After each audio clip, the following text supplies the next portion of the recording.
కాంగ్రెస్ పార్టీలో కొత్త పంచాయతీ స్టార్ట్ అయింది. ఈ పంచాయతీ మొదలుపెట్టింది ఎవరు తెలుసా? ముఖ్యమంత్రి గారు.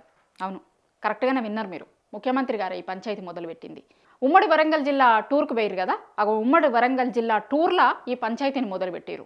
వరంగల్లో ఆయన మాట్లాడిన మాటలు, ఆయన చెప్పినటువంటి చేసినటువంటి కమెంట్స్ ఉన్నాయి కదా, అవి ఇప్పుడు కొత్త పంచాయతీని స్టార్ట్ చేస్తాయి. ఇక స్టార్ట్ అవుతుంది.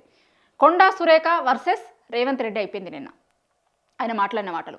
కొండా సురేఖ వర్సెస్ రేవంత్ రెడ్డి ఎందుకైందంటే ఆయన పరకాలను ముట్టుకున్నాడు కాబట్టి. ఇప్పుడు పరకాల నియోజకవర్గం ఉంది కదా, అక్కడ రేవూరిని గెలిపియ్యిర్రి అని నెక్స్ట్ వచ్చే ఎన్నికలలో కూడా ఇప్పుడున్న మెజారిటీ కంటే ఎక్కువ మెజారిటీ ఇచ్చి ఆయనని గెలిపియ్యిర్రి అని చెప్పారు. అది చిచ్చుకి ఆద్యం పోసింది అంటారు చూసిరా, అట్లయింది. ఎందుకంటే పరకాల నుంచి కొండా సురేఖ బిడ్డ కొండా సుస్మిత పోటీ చేస్తుంది అని వాళ్ళు చాలా సందర్భాలలో బహిరంగంగా చెప్పారు. ఆమె చాలా సందర్భాలలో మాట్లాడింది. ఆమె సోషల్ మీడియా ప్లాట్ఫామ్స్ ఉంటాయి చూసిరా, వాటిలో నేను నెక్స్ట్ పరకాల నుంచి పోటీ చేస్తా, నాకు ఇంట్రెస్ట్ ఉంది అనేదాన్ని ఆమె సోషల్ మీడియా ప్లాట్ఫామ్లలో కూడా చాలా సందర్భాలలో పెట్టింది. వాళ్ళు చాలా ఓపెన్గానే మాట్లాడుతున్నారు, ఎక్కడ దాపరికం ఏం లేదు. అద్దరికట్లల్లో చిట్చాట్లల్లో కావచ్చు, లేకపోతే ఎవరన్నా మీడియా వాళ్ళు కలిసినప్పుడు కావచ్చు, వాళ్ళ అధిష్టానం కలిసినప్పుడు కావచ్చు, వాళ్ళ పార్టీ నాయకులు మాట్లాడినప్పుడు కావచ్చు, మా బిడ్డ ఇంట్రెస్ట్ ఉంది పరకాల మీద, పరకాల నుంచి మేము పోటీ చేస్తాము అనేది అంటున్నారు. ఆల్రెడీ ఇప్పుడు కొండా సురేఖ ఎమ్మెల్యేగా ఉంది, ఆమె మంత్రిగా కూడా ఉంది, దేవాదాయ శాఖ మంత్రి. అయితే కొండా మురళి వాళ్ళ భర్తకి ఎమ్మెల్సీ ఇవ్వమని అడుగుతుంది ఈమె చాలా రోజుల నుంచి. ఆ ఎమ్మెల్సీ ఎందుకు ఇయ్యరు అనేది కూడా వాళ్ళు రకరకాలుగా గతంలో చాలా సందర్భాలలో ప్రశ్నించున్నారు. ఆ ఎమ్మెల్సీ ఇప్పుడు వాళ్ళ బిడ్డకు పరకాల ఎమ్మెల్యే ఇవ్వాలి అని అడుగుతున్నారు. ఇంకో ఈడే పంచాయతీ మొదలైంది. నిన్న ఏం చెప్పారు ముఖ్యమంత్రి గారు? పరకాల మళ్ళీ అయినే పోటీ చేస్తాడని చెప్పిండు కదా, ఇంకా అప్పుడు వీళ్ళ బిడ్డకి ఛాన్స్ ఎక్కడిది? నిన్న అసలుకైతే నిన్న ఉమ్మడి వరంగల్ జిల్లాలో ముఖ్యమంత్రి గారు టూర్ చేసిరు. ఆ జిల్లా మంత్రి కొండా సురేఖ మరి ఈమెకి ముందుగానే ఏమన్నా అట్లాంటి హింట్ ఏమన్నా ఉందా, అక్కడ అనౌన్స్ చేస్తారు అని, లేకపోతే ఏం కారణమో కానీ మొత్తానికి ఆమె ఆ మీటింగ్కి పోలే, డుమ్మా కొట్టింది. వాళ్ళ జిల్లాకి ముఖ్యమంత్రి వస్తే ఆమె ఆ జిల్లా పర్యటనలో ఎక్కడ కనిపించలే. ఉమ్మడి వరంగల్ జిల్లాలో పర్యటనలో ఎక్కడ కూడా భూతద్దం వేసి చూసినా కూడా కొండా సురేఖ కనిపించదు. కొండా సురేఖ లేదు, కొండా మురళి లేరు, అలా మనుషులు లేరు, ఎవరు లేరు. మరి ఎందుకు పోలేదు? రకరకాల రీజన్లు చెప్తున్నారు. సరే, కొండా మురళికి ఎమ్మెల్సీ అడిగిర్రు, ఎమ్మెల్సీ ఇస్తలేరు, అందుకోసమని ఆమె అటెండ్ కాలే అంటుర్రు. ఇంకొకటి ఏంటంటే ఆ పరకాల దాని గురించి కొంత హింట్ ఉంది ముందస్తుగానే ఈమెకి, కాబట్టి ఆమె దాన్ని వ్యతిరేకిస్తుంది, అందుకోసం పోలేదు అని ఒకటి నడుస్తుంది. ఇప్పటికే వరంగల్ జిల్లాలో మనం గతంలో చూసినాం, మేడారం జాతర ఇప్పుడు ఆయన పంచాయతీ చూసినాం, అంతకంటే ముందైన పంచాయతీ కూడా చూసినాం కదా మనం. ఇప్పుడు కొండా సురేఖ వర్సెస్ ఆల్ అన్న లెక్క అయిపోయింది అక్కడ. కొండా సురేఖ మీద ఆ జిల్లాలో ఉన్నటువంటి ఎమ్మెల్యేలు కావచ్చు, ఎంపీ కావచ్చు, లేకపోతే ఆ జిల్లాలో ఉన్నటువంటి మంత్రి కావచ్చు, ఎవ్వరు వాళ్ళందరూ ఒక సైడ్ అయిపోయారు, కొండా సురేఖ ఒకరు అయిపోయారు. ఇప్పుడు గతంలో వీళ్ళు కంప్లైంట్ చేసుకున్న సందర్భాలు కూడా ఉన్నాయి. దాని తర్వాత మొన్న మధ్యలోనే చూస్తాం కదా. సరే, దాని తర్వాత మొత్తం పరిస్థితి అంతా చక్కగానే అయిపోయింది, మంచిగానే ఉన్నారు అనుకుంటున్న టైంలో కడియం శ్రీహరి ఇష్యూ మొన్న చూస్తాం కదా మనం. కడియం శ్రీహరి ఆ దేవాదాయ శాఖకి సంబంధించిన అధికారులను అందరినీ పిలిచి రివ్యూ చేసిరు. అసలు ఎట్లా చేస్తారు, నా శాఖలో నాకు తెలియకుండా అధికారులను పిలిచి రివ్యూ చేసే అదెక్కడిది, ఎట్లా చేస్తారు అని ఈమె చేసిన పంచాయతీ అంతా చూసినాం కదా మనం. రేవంత్ రెడ్డి గారికి లెటర్ రాసింది ఆమె, మహేష్ కుమార్ గౌడ్ని కలిసింది, వాళ్ళ ఇన్ఛార్జ్ మీనాక్షి నటరాజన్ని కలిసింది. ఏంది ఇది, ఎట్లా పద్ధతి అవుతుంది, ఇది ఎక్కడ పద్ధతి అవుతుంది, ఇన్నేళ్లల్లో ఎక్కడన్నా చూసినామో మనం? శాఖ మంత్రి లేకుండా శాఖకి సంబంధించిన వాళ్ళందరినీ పిలిచి ఎట్లా రివ్యూ చేస్తారు అని తెల్లారి కడియం శ్రీహరి గారు కూడా మాట్లాడినట్టున్నారు. ఇప్పుడు నేను ఆడికి పోయి చేస్తే దాన్ని రివ్యూ అంటారు, వాళ్ళు నా దగ్గరికి వచ్చిర్రు ఏదో అని చెప్పే ప్రయత్నం చేసిండు. కానీ దాంట్లో చూసిన వాళ్ళందరికీ కూడా అర్థమైంది. ఆమె దాంట్లో ఇచ్చిన కంప్లైంట్లు ఏం చెప్పింది, వీళ్ళు ఇచ్చిన ప్రెస్ నోటు, ఫోటోలు ఇవన్నీ కూడా ఇచ్చి వాళ్ళ హైకమాండ్ రాక కూడా పోయింది ఆ పంచాయతీ. వాళ్ళ హైకమాండ్కి కూడా లెటర్ రాసింది. ఆ ప్రెస్ నోటు, ఆ పేపర్లు, ఆ ఫోటోలు అవన్నీ కూడా చేసి ఆమె ఒక కంప్లైంట్ ఇచ్చింది వాళ్ళ హైకమాండ్కి కూడా.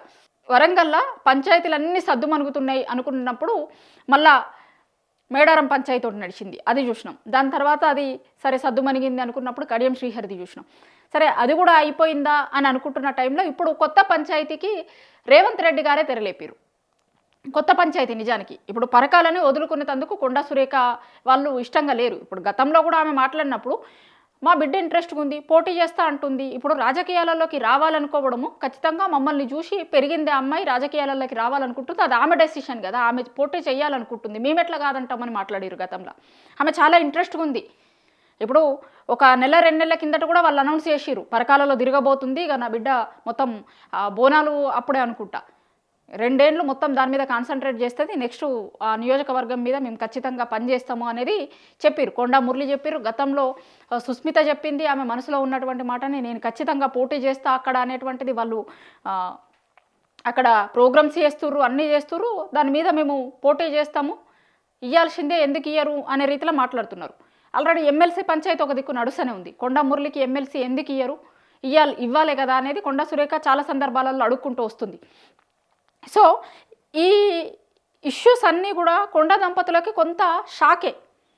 ఎందుకంటే వాళ్ళ ముఖ్యమంత్రిగా ఉన్నటువంటి రేవంత్ రెడ్డి గారు నిన్న పోయి ఆల్రెడీ ఇంకొకటి ఏంటి అంటే, అసలు ఎక్కడ ఇప్పుడు ఇది ఎన్నికల టైం కాదు, లేకపోతే ఎన్నికలలో టికెట్స్ అనౌన్స్ చేసేటువంటి వ్యక్తి కాదు రేవంత్ రెడ్డి గారు. కానీ నిన్న పరకాలకు సంబంధించిన విషయంలో అదేందో మరి రేవంత్ రెడ్డి గారు కూడా కావాలని ప్రకటించిర్రా, లేకపోతే కొండా దంపతులకు చెక్ పెట్టాలనుకున్నారా, ఇదే వేదికగా నేను ఈ విషయాన్ని చెప్పాలనుకున్నారా ఏందో. కానీ అది నిజానికి కూడా ఇప్పుడు ఆయన చాలా బహిరంగ సభలు చేసుకుంటూ వచ్చారు. ఎక్కడ కూడా ఇట్లాంటిది ఏ నియోజకవర్గంలో కూడా ఆయన నెక్స్ట్ మీ క్యాండిడేట్గా వస్తాడు, ఈయనని భారీ మెజారిటీతో గెలిపియాలి అన్న లెక్క మాట్లాడలే. నిజానికి ఇంకా 2.5 ఏళ్ళు టైం కూడా ఉంది కదా ఎన్నికల కోసం.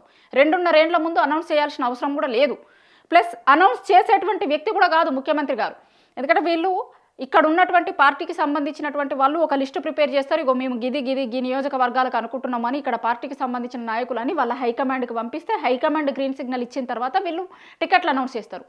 అదంతా ఎన్నికల టైం వచ్చిన తర్వాత, దగ్గరికి వచ్చిన తర్వాత వాళ్ళ హైకమాండ్ డిసైడ్ చేస్తుంది ఎవరికి టికెట్ ఇవ్వాలి, ఎవరికి టికెట్ ఇవ్వద్దు అనేది వాళ్ళ హైకమాండ్ డిసైడ్ చేస్తుంది. ఎందుకంటే ముఖ్యమంత్రులనే వాళ్ళు డిసైడ్ చేస్తారు కదా. ముఖ్యమంత్రులనే వాళ్ళు డిసైడ్ చేస్తే అది ఉన్నప్పుడు ఎమ్మెల్యేలను ముఖ్యమంత్రి ఎట్లా డిసైడ్ చేస్తారు? వాళ్ళ పార్టీలో అట్లా ఏమి ఉండదు. కానీ దానికి భిన్నంగా వ్యవహరించారు నిన్న ముఖ్యమంత్రి గారు.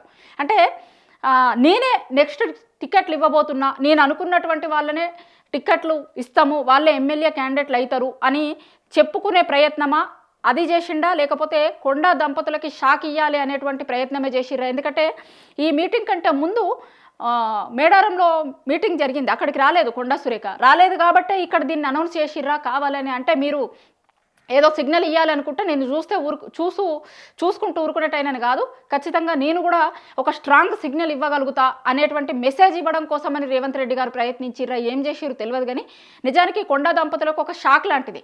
దీని తర్వాత మరి వాళ్ళు ఎట్లా రెస్పాండ్ అవుతారు, ఏం చేస్తారు అనేది చూడాలి. పరకాల చిచ్చునైతే పెట్టిరు ముఖ్యమంత్రి గారు.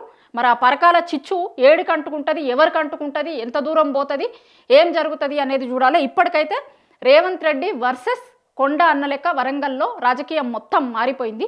మరి కొండా దంపతులు ఏం చెప్తారు, కొండా సురేఖ ఏం మాట్లాడుతుంది ఈ ఇష్యూ మీద, వాళ్ళు ఎట్లాంటి నిర్ణయం తీసుకుంటారు అనేది చూడాలి.